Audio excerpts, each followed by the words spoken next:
Hey guys, this is Animedesu, and this recap of Alya sometimes hides her feelings in Russian Season 1. Alya is half Russian and half Japanese. His grades are the best in school. She's also excellent at sports. But she isn't just any popular girl, she is so popular that all the students stare at her and lean toward the ground she walks on. One morning, as she walked toward the school, she drew countless admiring glances. Among the admirers was Ando, a second-year student who stopped her in her tracks. He greeted her warmly, commenting on the pleasant morning, but Alya's response remained impassive. However, Alya shatters his self-worth and tells him she has zero interest in him, leaving him speechless. However, she paused when she noticed his necklace. Pointing out that it was against school rules, she left Ando standing there. Alya entered class 1B, instantly capturing the attention of every student except her benchmate, Kuz Masachika, who was sound asleep on his chair. Alya kicked his chair hard, causing Kuz to tumble to the floor. She repeated her greeting, questioning whether he had stayed up watching late-night anime again. Alya, exasperated, called him stupid instead. Alya calls him insane, but Masachika insists that if it's for the culture, they'll gladly be put in straight jackets. She then stares as he yawns wide enough to accommodate an eggplant. She says something in Russian, and he asks what it was. She says it means he looks pathetic. Kuz, resigned, turned away, muttering a dismissive response. The introductory chemistry lesson began with the teacher explaining concepts at the front of the class. Kuz sat sleepily in his chair, his eyes half open one moment and closed the next. When he finally dozed off, Alya poked his waist with her pencil, jolting him awake.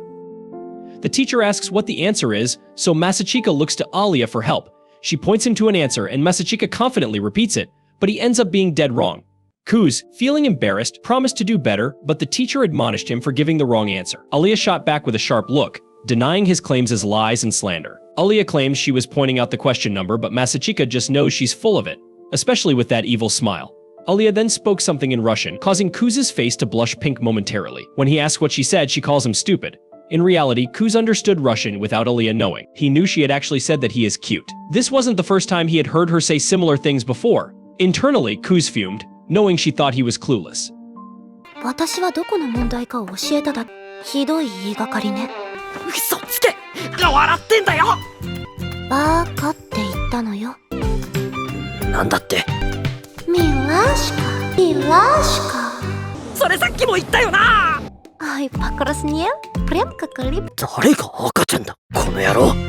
Kuz reminisced about his childhood, recalling the Russian girl who lived near his grandpa's house.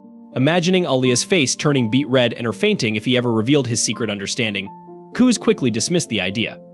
There was no way he was going to admit it now. At 9:50, it was time for a break. Kuz began checking his phone, prompting a reminder from Alya about the school's ban on mobile phone use, except in emergencies or for reference. Reacting swiftly, Alya stood on her desk and seized his phone. Kuz protested loudly, but Alya took a moment to scrutinize the screen. She noted the silver-haired, kimono-clad figure and questioned why Tsukiyomi. Alya then muttered in Russian about her own silver hair, feeling a pang of jealousy. When Kuz gasped in surprise and asked her to repeat herself, Alya coldly referred to him as a game junkie. Kuz, taking offense, retorted that as a free-to-play F2P player, he shouldn't be labeled alongside pay to win P2W players or whales. Later, Masachika has lunch with his friends when they notice the student council walk in Alya, the treasurer Yuki, the spokesperson, and Maria, the secretary and Alya's sister. The boys agree that the Kujo sisters are smoking hot. But Maria turns down everyone who asks her out, saying she already has someone. Alya says Takashi's got no shot with her since his head is shaped like a doorknob, so Takashi calls him out on being full of it, just because he's friends with Alya. Meanwhile, the girls look around for a place to sit, and when Yuki spots Masachika's uninterested look, she asks if they can sit with them. The boys agree, so the girls join them. Yuki notices Masachika got ramen just like her, but when she realizes the food tastes like battery acid, she suggests sprucing it up with the student council. Masachika warns her not to bring personal preferences into admin matters, but she fondly tells him she's only joking. At that moment, Alya looks at Yuki like she's some stain and asks if they are friends. Yuki explains that they've known each other since childhood since they went to the same preschool. When Masachika asks if the girls are friends too, Yuki says she'd like to be, but Alya warns her that being friends with her isn't exactly fun. At that point, the boys decide to take their lunch elsewhere, and Takashi explains the girls are just too shiny for their virgin eyes. Once the dead weight has been dropped, Yuki inches close to Masachika and asks if he's considered her idea of joining the student council. Masachika says he would rather watch that 2010 Airbender movie we don't talk about. Yuki tells Alya that Masachika used to be her vice president back in middle school, and he's very capable. Alya switches to Russian and says she doesn't have to tell her that. ラー油があったらよかったけど。今度の生徒会の議題で公私混同甚だしいな。二人は仲がいいのかしら。ずっと同じ学校なんですよ。楽しようとしている最中、楽してお友達になること自体は。ところで、あ、何度も言ったろ。元生徒会副会長なんで。だから出たんだよ。中等部生徒会は意外に思われるかもしれませんが、ある人なんですよ。教えたたやつないよ。Later, Yuki says her goodbyes. Alya, somewhat taken aback, questioned their close relationship, revealing her surprise that Sue would want to be friends with Kuz. Kuz, perplexed by her astonishment, pointed out that there was already a girl who considered herself his friend, referring to Alya herself. Later, Masachika dreams of the good old days when he used to play with a blonde Russian girl. When he wakes up, he remembers how he was such a simp that he studied Russian just to talk to her. Yet he doesn't remember her name.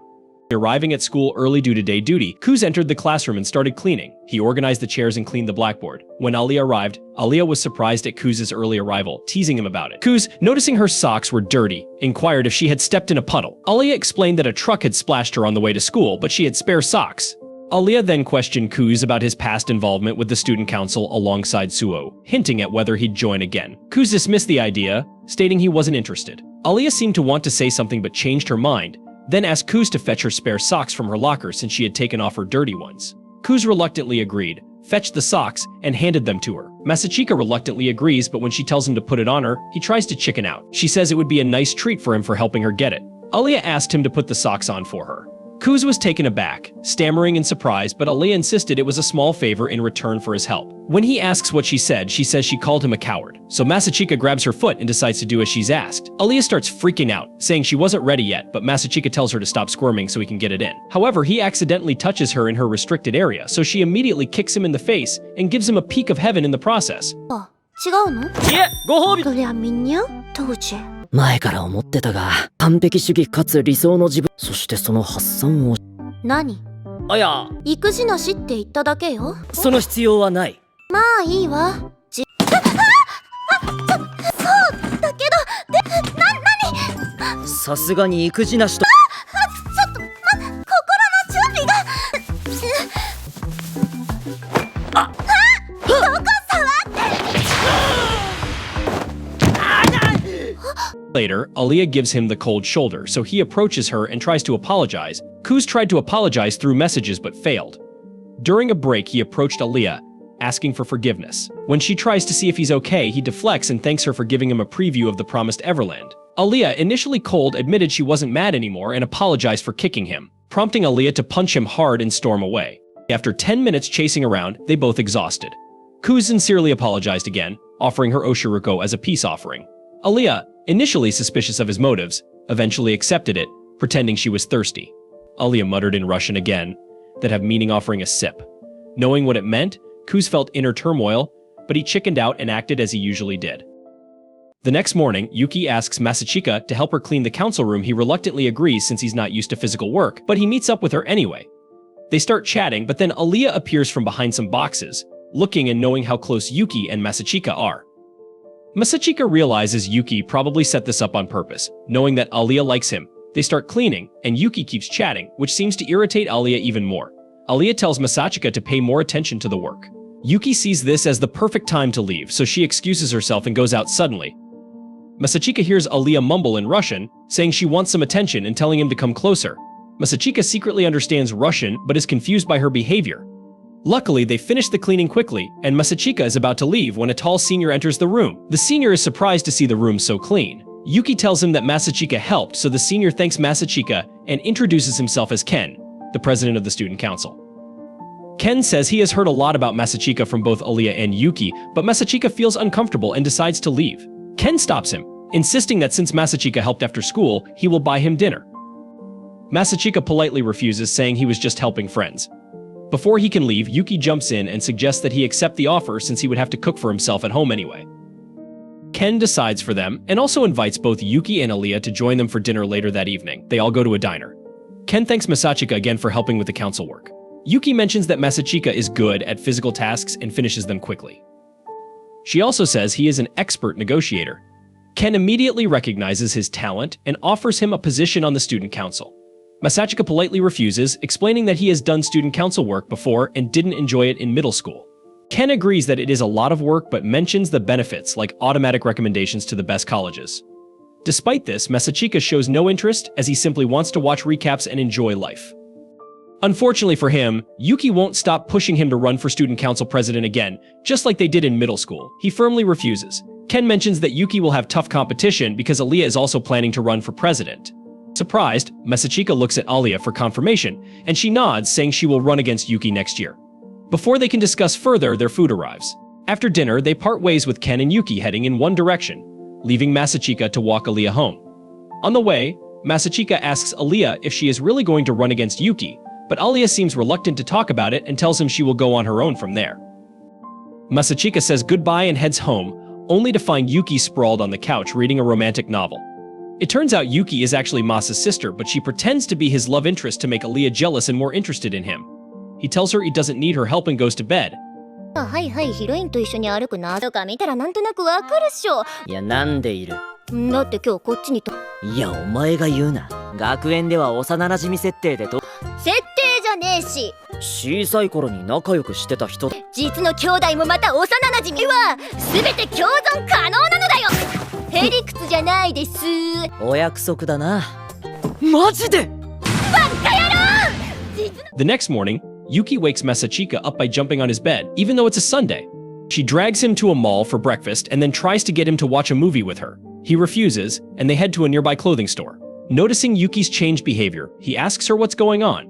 She tells him she saw Alya tailing them, so she's going to stop behaving like his sister. Before Masachika can respond, Yuki greets Alya warmly. Embarrassed, Alya pretends she just happened to be shopping and ran into them by coincidence. Yuki asks Alya if she has had lunch yet and invites her to join them at a restaurant. She then asks if Alya likes spicy food. Alya, who has only had mildly spicy curry before, claims she is fine with spices. Yuki tells her they are going to a ramen place that serves very spicy food and invites her along. Masachika decides to come clean and warns Alya that this restaurant's ramen is insanely spicy. Alya feels like Masachika is trying to push her away to be alone with Yuki, so she decides to join them anyway. They go to the ramen place, which scares Alya with its frightening appearance. Masachika warns her she's making a mistake, but Alya insists on joining them. They soon order ramen bowls. Alya notices Yuki dressed in boyish clothes and remarks on it. Yuki seizes the opportunity and jokes that she borrowed one of Masachika's shirts from that morning when they were in bed together. Masachika spits out his water trying to explain, but Yuki interrupts, asking Alya how she likes the dish. The spice hits her immediately, but she pretends to be fine. Yuki and Masachika start eating, unfazed by the spice as they are used to it. Masachika hears Alya mumbling in Russian about how insanely hot it is and gets worried, asking her not to eat it and suggesting they get something else. Alya insists she likes the heat, even though Masachika can see her tearing up. Eventually, unable to control herself, Alya screams loudly and runs out of the restaurant. Masachika follows Alya and finds her alone in a park. He asks if she's okay. Alya says she is fine, but Masa offers to get her some ice cream, and she immediately agrees. He buys her a triple scoop, which she enjoys much more than the spicy ramen. While she is eating, Masachika asks why she wants to become the council president. This sours her mood, and she tells him she just wants to try. He asks if she has a partner, but she replies that she doesn't, claiming she can do it herself. He explains that she needs a vice president to run with her. She says she'll find a random person to put their name down, but mutters in Russian that she would want him to be her partner. After finishing her ice cream, Alya asks if Masachika has any plans and if he can help her shop for clothes. Masachika agrees, saying they are friends, which surprises her a bit. She wonders if he pities her because he thinks she can't beat Yuki. Determined, she angrily heads to the changing room, but gets nervous about his reaction when she comes out in a new dress. Masachika immediately compliments her, saying she looks even prettier. This makes her happy, and she goes back to try on more outfits, each time getting compliments from Masachika. どうかしら？ああ、よく似合ってるな。清楚さと女の子らしさ。あ、そう。くそはっつー！こんなことやってんな！可愛いなんて、可愛いなんて。意外と手慣れてる？ Feeling confident, she tries on something more revealing. However, when she opens the curtains to pose, she sees Yuki has arrived. Embarrassed, she quickly closes the curtains, wanting to crawl into a hole. Later that evening, they head back together on the train. Alya is too frazzled to talk. When Yuki and Masachika's stop comes, they bid her goodbye and get off. Alya starts cursing herself for wearing something so revealing, worried Masachika will think badly of her. Suddenly, she realizes they got off at the same station and wonders if she should spy on them. This is the end of Alya Sometimes Hides Her Feelings in Russian Episode 2. Thank you so much for staying on this channel and watching our videos. Don't forget to like this video and subscribe to our channel so we can keep you updated with our latest content. See you in the next video.